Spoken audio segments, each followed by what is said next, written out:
Every Groundhog Day, TV Land treats us with repeated airings of that memorable movie starring Bill Murray, where he lives out the same day over and over and over again and never sees tomorrow. I'm reliving the same day over and over. Groundhog Day, today. Surely there can't be anything paranormal about this movie to decode, right? Well, think again.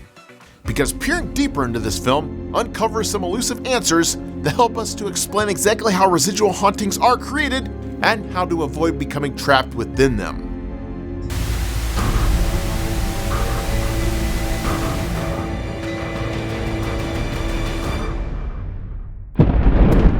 In the movie Groundhog Day, we find curmudgeon Phil Connors working as a weatherman.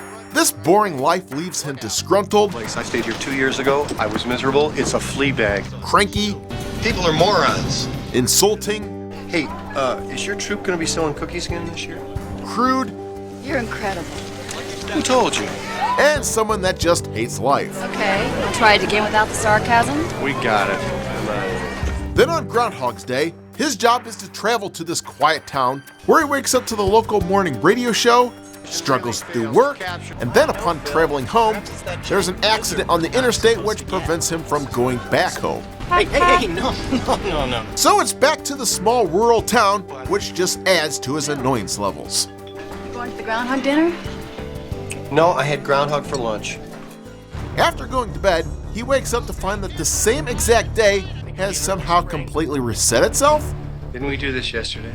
and he's forced to relive Groundhog's Day to endure all the annoying happenstances that happen to him throughout the day. Oh my gosh! But once he wakes up to the same day playing out a third time, he realizes that, oh my gosh, I'm trapped in a Groundhog's Day time loop. Crap! So now we ask, how did this happen? Why is this happening? And could this type of thing ever happen in real life? Well, the answer here may be stranger than fiction because I found that yes, this type of thing can actually occur, but I'm going to need a moment here to explain exactly how. As a ghost behaviorist, I've explored the existence of many different ghost types in the paranormal field. And oddly enough, I've found that there are spirits stuck in situations just like Phil Connors. How does this happen? Well, if someone dies abruptly, like say for instance in a car crash, then that sudden life-altering experience will leave a spirit very traumatized and disoriented. This can then throw them into a state of dissociative disorder, where their mind cancels out all the pain by blocking out any memory attached to that traumatic experience that causes them pain. And in the afterlife, I found that ghosts have the ability to shape their own reality, just like a dreamer can shape their dream.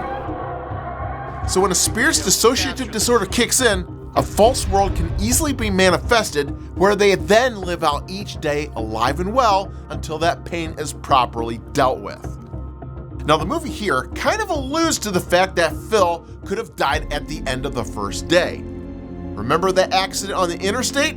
Well, what if this is the very car crash that took his life?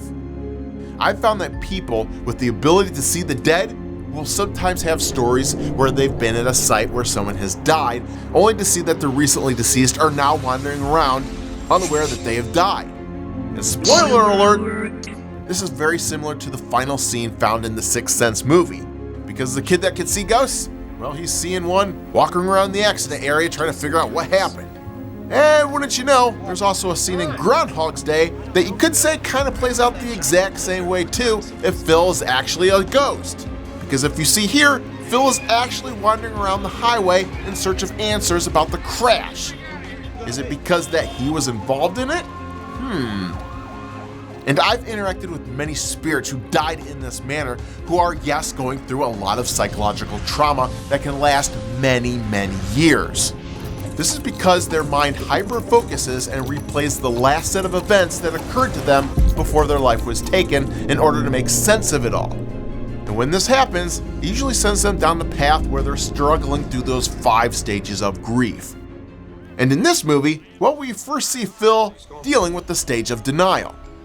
And it's here where his carnal instincts kick in, causing him to break social norms, punch out the acquaintance, indulge in food, and also using the time loop to his advantage to get laid and rich. And he also tries going after Rita in the same exact manner, but this ends very badly because she turns out to be one of the keys he has to obtain by escaping this personal hell realm he's created around himself.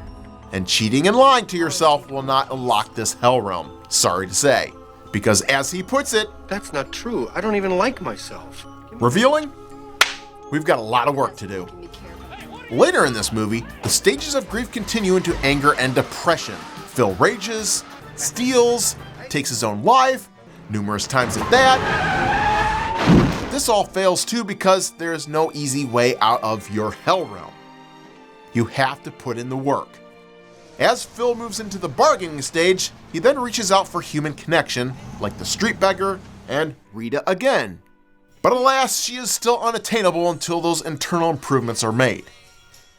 Once Phil moves on to the stage of acceptance, then things finally start to look up as he looks inward and improves his situation by learning new skill sets for self-improvement. And this allows him to become an asset to others in very helpful ways.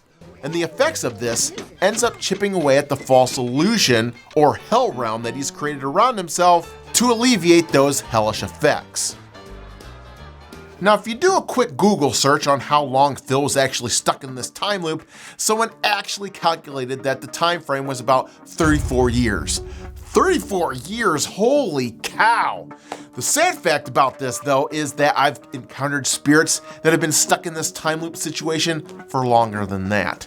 Because dying in very tragic ways, like murder or something to that effect, often leaves them unable to cope with their circumstances. So they are unfortunately stuck repeating their situation until they are able to make sense of it all. Another sad fact is when ghost hunters interact with these spirits out in the field, they'll often call them residual hauntings. And it drives me crazy to see this because these are the type of spirits that need our help. The only reason they're acting residual is because they've blocked you out of their reality. They can't accept you as part of their false illusion because you'll only remind them of the painful reality that they're choosing to forget. So you'll be forever ignored and canceled out. Now, if you end up finding yourself in one of these time loop afterlife situations, how do you end up getting out of one? Well, it's interesting to point out that in Buddhism, there's actually a nice roadmap here that talks about the concept of the 3 poisons that plague mankind during their life that must be constantly maintained. And those are greed, anger, and delusion. Shedding these things can help destroy those false realities that limit so many. We can even apply this concept to our daily lives in order to avoid a mindset that spins out of control. Another thing that will help is prayers and calling upon a higher power for strength and enlightenment, because you will need those things to help shatter any false illusions that your mind may be unable to face in that moment. So at the very end of this Groundhog's Day movie, we find Phil in a more peaceful mindset that puts him in the constant service of others. And as his goodness spreads outward, what results in everything to do with Rita just falls into place. And he doesn't even have to try to get her. It just happens. And once Phil finally utters those magic words, I'm happy now. well, that finally does the trick, so he can break through into the next day. If there's one thing this movie teaches us, is that illusions of the mind can be very powerful things, especially in the afterlife. This movie is not only a roadmap on how to live life, but it also shows us the ways to avoid the pitfalls of the afterlife as well. So Phil, enjoy that next stage of your life there, because you've certainly earned it.